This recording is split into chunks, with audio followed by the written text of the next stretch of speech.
আসসালামু আলাইকুম। বাংলা সংবাদে সবাইকে স্বাগত জানাচ্ছি। আমি চিন্তিয়া হক। শুরুতেই সংবাদ শিরোনাম।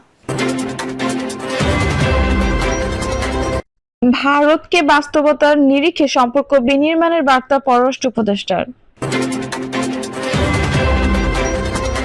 জানাবো শেখ হাসিনার রাজনীতিতে ফেরা খুবই কঠিন।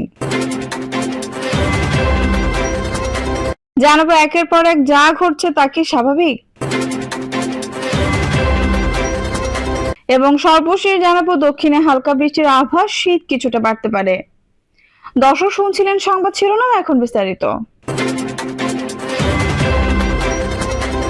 ভারতকে বাস্তবতার নিরিখে সম্পর্ক বিনির্মাণের বার্তা পররাষ্ট্র উপদেষ্টার। আওয়ামী লীগ সরকারের পতনের পর ভারতের সঙ্গে বাংলাদেশের সম্পর্ক বাস্তবতার নিরিখে হওয়া উচিত বলে মনে করেন পররাষ্ট্র উপদেষ্টা মোহাম্মদ তৌহিদ হোসেন। বাংলাদেশ ভারত সম্পর্ক প্রত্যাশা, প্রতিবন্ধকতা এবং ভবিষ্যৎ শীর্ষক সেমিনারে পররাষ্ট্র উপদেষ্টা বলেন, গত 5 আগস্ট পর্যন্ত ভারতের সঙ্গে একরকম সম্পর্ক ছিল, এখন সেটা অন্যরকম। এটি হলো বাস্তবতা। এই বাস্তবতার নিরিখে আমাদের ভারতের সঙ্গে সম্পর্ক বিনির্মাণ করতে হবে এবং সেটা কন্টিনিউ করে যেতে হবে। তিনি বলেন, আমার বিশ্বাস ভারত পরিবর্তিত পরিস্থিতিতে বাংলাদেশের সঙ্গে সম্পর্ক কিভাবে এগিয়ে নিতে হবে সেটা অবশ্যই উপলব্ধি করবে। ইতিমধ্যে হয়তো ভারত সেটা করেছেও। ভারতের সঙ্গে বর্তমানে প্রতিবন্ধকতার বিষয়টি উল্লেখ করে উপদেষ্টা বলেন, প্রতিবন্ধকতা তো আছে কিছু, সেটাতে সন্দেহ নেই। পূর্ববর্তী সরকার অর্থাৎ ভারতের যেসব উদ্বেগ ছিল সেটা দূর করার যথাসাধ্য চেষ্টা তারা করেছে। আমাদের কিছু কনসার্ন ছিল, আছে। একই সঙ্গে আমাদের কনসার্ন গুলো যদি মিট করা হতো ঠিক মতো, তাহলে দ্বিপাক্ষিক সম্পর্ক নিয়ে যে দোলাচল সেটা থাকতো না। কিন্তু মোটা দাগে আমরা যেটা দেখতে পাই যে আমাদের কনসার্ন ছিল, সেগুলো ওইভাবে ব্যবস্থা নেওয়া হয়নি। বাংলাদেশ ভারত সম্পর্ক বিষয়ে পররাষ্ট্র উপদেষ্টা মোহাম্মদ তৌহিদ হোসেন বলেন, সম্পর্ক তো একদিনের, এক বছরের বা এক যুগের না, এটা বেশি সময়ের ব্যাপার। সবসময় এরকম যাবে এমনও কথা নেই। তিনি আরো বলেন, আমরা আশাবাদী হতে চাইবো, আমরা একটা ভালো সম্পর্ক প্রতিষ্ঠা করতে পারবে যদি দুই পক্ষের স্বার্থ সংশ্লিষ্ট হয়। সীমান্ত হত্যা নিয়ে উপদেষ্টা বলেন, আমি সবসময় খুব শক্তভাবে বলেছি, এমনকি যখন সামনাসামনি ভারতের সঙ্গে আলোচনা হয়েছে তখন বলেছি, এটা কোনো অবস্থাতে গ্রহণযোগ্য নয়। এটা পৃথিবীর একমাত্র সীমান্ত যেখানে দুটি দেশ, বাংলাদেশ ভারত যুদ্ধরত নয়, কিন্তু সেখানে মানুষকে গুলি করে মারা হয়। শেখ হাসিনার রাজনীতিতে ফেরা খুবই কঠিন। কঠিন রাজনৈতিক বিপর্যয়ের মধ্য দিয়ে দিন পার করছেন আওয়ামী লীগের নেতাকর্মীরা। এই পরিস্থিতিতে দলটি তাদের মাঠের রাজনীতিতে সহসা সক্রিয় হতে পারবে কিনা সেটি বড় প্রশ্ন। বিষয়টি নিয়ে নানা আলোচনাও চলছে। সবচেয়ে বেশি আলোচনা হচ্ছে আওয়ামী লীগের সভাপতি ও ক্ষমতাচ্যুত প্রধানমন্ত্রী শেখ হাসিনা ফেরার সম্ভাবনা নিয়ে। সার্বিক পরিস্থিতি বলছে বাংলাদেশের রাজনীতিতে তার ফেরা অত্যন্ত কঠিন হয়ে পড়বে। গত 5 আগস্ট ছাত্র জনতার অভ্যুত্থানের মধ্য দিয়ে পতন হয়ে আওয়ামী লীগ সরকারের দলটি সভাপতি শেখ হাসিনা প্রধানমন্ত্রী পদ ছেড়ে সেদিনই দেশ ছেড়ে পালিয়ে ভারতে গিয়ে আশ্রয় নেন। বর্তমানে সেখানে তিনি কঠোর নিরাপত্তা বলয়ে অবস্থান করছেন। শেখ হাসিনা পালানোর পাশাপাশি তার দলের নেতাকর্মীরাও 5 আগস্ট আত্মগোপনে যান। শীর্ষ পর্যায়ের নেতাদের কেউ কেউ সেদিন, আবার কেউ কেউ আগে পরে বিদেশে চলে যান। প্রায় 4 মাস হতে চলল আওয়ামী লীগ নীতি নির্ধারণী পর্যায়ে শীর্ষ নেতারা আত্মগোপনে। এই অবস্থায় আওয়ামী লীগ কতদিনে রাজনীতিতে ঘুরে দাঁড়াবে বা আদৌ পারবে কিনা সেটি নিয়ে সংশয় রয়েছে। তারা দলের সভাপতি শেখ হাসিনার রাজনৈতিক ভবিষ্যৎ অনিশ্চিত, তার ফেরার সম্ভাবনা অনেকটাই নির্ভর করছে আওয়ামী লীগের ভবিষ্যতের উপর, এমনটা মনে করছেন রাজনৈতিক বিশ্লেষকরা। যদিও ভারতে বসে শেখ হাসিনা তার দলের কতিপয় নেতা কর্মীর সঙ্গে মোবাইল ফোনে কথা বলছেন বলে জানা গেছে। এমন কয়েকটি কথিত ফোনালাপ ভাইরাল হয়েছে যেখানে শেখ হাসিনাকে বেশ আক্রমণাত্মক বক্তব্য দিতে শোনা যায়। অবশ্যই এসব ফোনালাপের সত্যতা নিয়েও নানা প্রশ্ন বিতর্ক আছে। শেখ হাসিনা পালিয়ে যাওয়ার পর তার বিরুদ্ধে অন্তত 300 মামলা হয়েছে, বেশিরভাগই হত্যা মামলা। এর মধ্যে গণহত্যার বেশি কিছু অভিযোগও পড়েছে।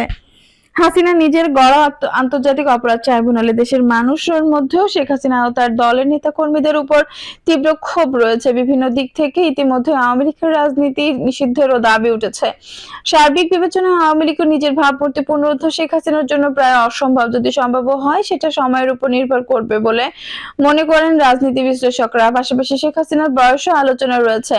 ক্ষমতাচ্যুত হওয়ার বছরে তার বয়স 77 বছর। দিন যত গড়বে তার নিজের শারীরিক সুস্থতা ধরে রাখারও চ্যালেঞ্জ হয়ে দাঁড়াবে হাসিনার জন্য। সম্প্রতি বিবিসি বাংলার এক প্রতিবেদনে বাংলাদেশ নিযুক্ত ভারতের সাবেক হাই কমিশনার পিনাক রঞ্জন চক্রবর্তী বলেন, এই কাজটা শুধু কঠিন নয়, খুবই কঠিন। এখনো আওয়ামী লীগের বিরুদ্ধে সে দেশে ক্ষোভ বিক্ষোভ চলছে। তাদের দলীয় সংগঠনের ছত্রভঙ্গ। শেখ হাসিনার বয়স আজকের চেয়ে 10টা বছর কম হলে তবু হয়তো মনে করা যেত তিনি দেশে ফিরে দলের হাল ধরবেন, কিন্তু এই মুহূর্তে সেটা প্রায় অসম্ভব বলে মনে হচ্ছে রাজনীতি বিশ্লেষকদের মতে। রাজনীতিতে পুনর্বাসন বা হারানোর ভাবমূর্তি উদ্ধার করে ঘুরে দাঁড়ানোর জন্য সবচেয়ে বড় শক্তি দেশের জনগণ। শেখ হাসিনাকে রাজনীতিতে প্রতিষ্ঠা পেতে হলে, দেশে ফিরে আসতে হলে সবার আগে প্রয়োজন জনগণের আস্থা অর্জন, জনগণের সমর্থন। আর এটা করতে বড় ভূমিকা থাকতে হবে নিজ দল আওয়ামী লীগের। অন্যদিকে ক্ষমতাচ্যুত হওয়ার পর শেখ হাসিনা বা তার দলের কোন নেতাকর্মী জুলাই হত্যাকাণ্ড নিয়ে কোনো অনুশোচনা বা দুঃখ প্রকাশ করেননি, বরং ষড়যন্ত্র তত্ত্ব ধরে উল্টো অনলাইনে অফলাইনে আন্দোলনকারীদের দেখে নেওয়ার হুমকি ছাত্র জনতার ক্ষোভকে আরো উস্কে দিচ্ছে। সেই হিসেবে জনগণের আস্থা অর্জন করা তাদের জন্য কতটুকু সহজ হবে তা বলা সময় সাপেক্ষ। কারণ এরই মধ্যে বৈষম্য বিরোধী ছাত্র আন্দোলনের কেন্দ্রীয় কমিটি বিএনপির ভারপ্রাপ্ত চেয়ারম্যান তারেক রহমান, জামায়াতের আমির ডক্টর শফিকুর রহমান সহ অভ্যুত্থানে অংশ নেওয়া ছাত্র জনতার পক্ষ থেকে শেখ হাসিনা বিচারের দাবি তোলা হয়েছে। একই সঙ্গে হত্যাকাণ্ড অভিযুক্তদের বিচার ছাড়া তাদের রাজনীতি পুনর্বাসন চেষ্টার বিরুদ্ধে হুঁশিয়ারি উচ্চারণ করা হয়েছে। গত 20 অক্টোবর জাতীয় প্রেস ক্লাবে এক অনুষ্ঠানে ছাত্র আন্দোলনের নেতৃত্ব ভূমিকা থাকা অন্তর্বর্তী সরকারের তথ্য উপদেষ্টা নাহিদ ইসলাম বলেন, শেখ হাসিনা দেশে থাকা সমর্থকদের সরকার বিরোধী আন্দোলন করার জন্য উস্কানি দিচ্ছে। আমি তাদের বলতে চাই, শেখ হাসিনা বাংলাদেশের রাজনীতি করার জন্য আর ফিরতে পারবে না, শুধুমাত্র ফাঁসির কাস্টে দাঁড়ানোর জন্যই ফিরবে। গত 5 নভেম্বর বিএনপির ভারপ্রাপ্ত চেয়ারম্যান তারেক রহমান ক্ষমতাচ্যুত শেখ হাসিনার বিষয়ে বলেন, ছাত্র জনতার মহাবিপ্লবের মাধ্যমে আমরা ফ্যাসিস্ট স্বৈরাচার হাসিনা সরকারকে উৎখাত করেছে। হাসিনা সহ অনেকেরই দেশ ছেড়ে পালিয়ে গেছেন, কিন্তু তাদের দোসর প্রেতাত্মারা এখনো সর্বত্র বসে আছে। তারা প্রশাসনকে অস্থিতিশীল করে নিজেদের পুনঃপ্রতিষ্ঠা করার চেষ্টা করছে। মনে রাখতে হবে, এসব পতিত স্বৈরাচারের দোসররা সময় সুযোগ বুঝে ফের জাতির ঘাড়ে চেপে বসতে পারে। ঢাকা বিশ্ববিদ্যালয়ের সাবেক অধ্যাপক ও রাজনীতি বিশ্লেষক ইমতিয়াজ আহমেদ বাংলা নিউজকে বলেন, এখানে দেখা দরকার জনগণের সঙ্গে সম্পর্ক কতটা দৃঢ়। আওয়ামী লীগ ভবিষ্যতে যদি জনগণের সঙ্গে সম্পর্ক করতে পারে তাহলে পুরো বিষয়টি সেটির উপর নির্ভর করবে। তিনি আরো বলেন, বিশ্বের বিভিন্ন জায়গায় যেখানে স্বৈর শাসকের পতন হয়েছে এমনটাই দেখা গেছে। কেউ কি ভেবেছিল যুক্তরাষ্ট্রের ডোনাল্ড ট্রাম্প আবার আসতে পারবে? তাই শেখ হাসিনার রাজনৈতিক ভবিষ্যৎ কি হবে সেটা এখনই বলা কঠিন। তিনি যদি রাজনীতি থেকে, সেটি নির্ভর করবে বাংলাদেশের জনগণের উপর, তার দলের উপর। দল কতটুকু জনগণকে কাছে টানতে পারবে সেটি বড় প্রশ্ন। বিশ্বের পলাতক স্বৈরশাসকরা ফিরতে পারেননি। আগেও পৃথিবীর বিভিন্ন দেশে তীব্র গণ আন্দোলনের মুখে বহু স্বৈরশাসক দেশ ছেড়ে পালিয়েছেন। বাংলাদেশের আগে গণ অভ্যুত্থান সংঘটিত হয় শ্রীলঙ্কায়। দেশটির প্রেসিডেন্ট গোতাবায়া রাজাপাকসে গণ অভ্যুত্থানের কারণে পালিয়ে গিয়েছিলেন। তিনি স্বৈরশাসক ছিলেন মোটা দাগে বলা যাবে না, কিন্তু তার পরিবারতান্ত্রিক রাজনীতি গোটা লঙ্কায় ভারী হয়ে উঠেছিল। 2 বছর আগে ক্ষমতাচ্যুত হওয়া রাজাপাকসে পরিবার ফেলে শ্রীলঙ্কার রাজনীতিতে ফিরে আসছে। আগামী প্রেসিডেন্ট নির্বাচনে দেশটির বৃহত্তম রাজনৈতিক দল শ্রীলঙ্কা পদুজানা পেরুমনার এসএলপিপি প্রার্থী হচ্ছেন নামাল রাজাপাকসে। তিনি ক্ষমতাচ্যুত প্রধানমন্ত্রী মাহিন্দা রাজপাকসের ছেলে। মাহিন্দা একসময় শ্রীলঙ্কার প্রেসিডেন্টও ছিলেন। বিশ্বে আলোড়ন সৃষ্টি করা অভ্যুত্থানে ক্ষমতাচ্যুত হয়েছিলেন লিবিয়ার শাসক মুয়াম্মার গাদ্দাফি। স্বৈরাচার গাদ্দাফি বিদ্রোহীদের হাতে নিহত হয়েছিলেন। তার ছেলে সাইফ আল ইসলাম গাদ্দাফি লিবিয়ার প্রেসিডেন্ট নির্বাচনে অংশ নেবেন। আন্তর্জাতিক গণমাধ্যমগুলোর এমন খবর প্রকাশ হয়েছে, মিশরের ক্ষমতাচ্যুত প্রেসিডেন্ট হোসনি মোবারকের ছেলে গামাল মোবারকও রাজনীতিতে ফিরতে পারেন। মিশরীয়রা তাকে দেশটির পরবর্তী প্রেসিডেন্ট নির্বাচনে প্রার্থী হিসেবে দেখতে চায়। 1998 সালে ক্ষমতাচ্যুত হয়েছিলেন ইন্দোনেশিয়ার প্রেসিডেন্ট সুহার্তো। তার ক্ষমতাচ্যুতির পরে দেশটি অর্থনৈতিক ও সামাজিক অস্থিরতার মধ্যে পড়ে। 16 বছর পরে 2014 সালে নির্বাচনে তার মেয়ে সিথি হেদাইতি সুহার্তো নির্বাচনে প্রতিদ্বন্দ্বিতা করেন। আর এ বছরের নির্বাচনে সুহার্তোর জামাতা প্রবোহো সুবিয়ান্তো প্রেসিডেন্ট নির্বাচিত হয়ে গত অক্টোবরে দায়িত্ব গ্রহণ করেছেন। 2006 সালে একটি টেলিকম কোম্পানি বিক্রয়কে কেন্দ্র করে থাকসিন সিনাওয়াত্রার বিরুদ্ধে ব্যাপক বিক্ষোভ শুরু হয়।